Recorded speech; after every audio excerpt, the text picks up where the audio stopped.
Should your company raise your salary up if they hire new employees at a higher rate than you're currently at? Now, for those of you that don't think this happens often, this happens all the time for a number of reasons, but I'll get into those at the end. What we're talking about here is if you are making, let's say, $75,000 in your current role, let's use a common role, let's say you're a marketing analyst, and they bring a new person in at $85,000 because it's been a few years since you were hired and the market has moved. Now, you're training and developing that new person. They don't know any of your practices, they don't have the years of experience at your company, and let's say they don't have as much outside experience as you. Now, that new person coming in would technically be making $10,000 more than you're making.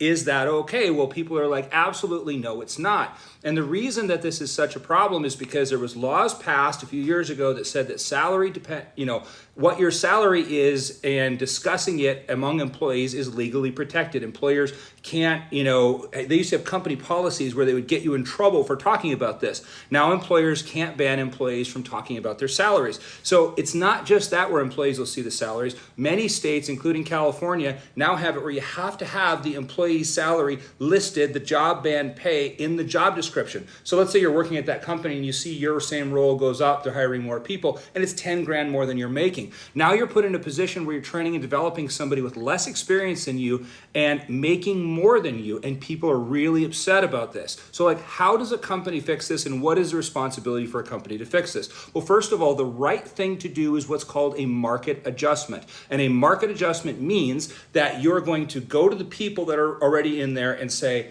hey, Bob, Sally, and Tom, we want to let you guys know that we're bringing some new people in, we're expanding, and we're going to bring you guys at least up to where the new people are coming in at, if not a little bit more because of your tenure, so that we can make sure that you guys are at fair market value. So you're going to bump everybody up. And let's say that Tom is the person that's going to be training some of the new employees. He should get a bump up additionally because he's going to be training and developing the new employees. So if the new employee is brought in at 85, let's say, then Tom and Sally, let's say you put them at 86.5 or something like that, and then the person that's going to be training the new employees, maybe you put them at 87 or 87.5. There should be some adjustment that's made when new people come in. Now, how does this happen in the first place? Well, what happens is you hire somebody and the market conditions change every single year. I'm a hiring manager, I've been in HR for over 20 years, and I've seen this happen hundreds of times.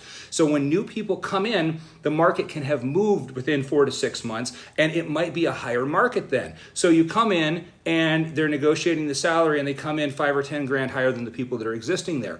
Well, if you guys look at how employees are commonly given raises during their annual reviews, it's usually a 3% or equivalent raise every year. Well, that raise is nowhere near a 10 grand bump for that new person that's coming in.